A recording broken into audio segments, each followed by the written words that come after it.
যারা দিল্লিতে পালিয়ে গিয়েছে তারা প্লেনের ভিতরে জায়গা পেয়েছে, কিন্তু কাবুল থেকে যারা ওয়াশিংটনের উদ্দেশ্যে রওনা দিয়েছিল তাদের সকলের জায়গা কিন্তু প্লেনের ভিতরে হয় নাই।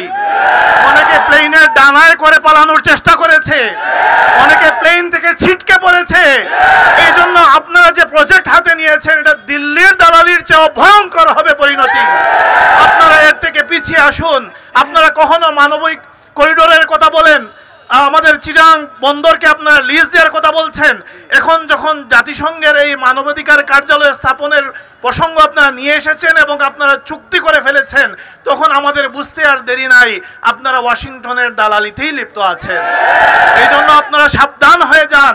আমি বাংলাদেশের ইন্টারিম গভর্নমেন্টের উদ্দেশ্যে বলছি, আপনারা এই চুক্তি বাতিল করতেই হবে। বাংলাদেশ থেকে জাতিসংঘের এই মানবাধিকার কার্যালয় উচ্ছেদ করতেই হবে। তারা আমাদেরকে মানবাধিকার শিক্ষা দিতে পারে না। যারা সমগ্র বিশ্বে অস্থিরতা অশান্তি লাগিয়ে রেখেছে, তারা কোনো মানবাধিকার শিক্ষা দেওয়ার ন্যূনতম কোনো অধিকার তারা রাখে না। ওয়া আখিরু দাওয়ানা আলহামদুলিল্লাহি রাব্বিল আলামিন।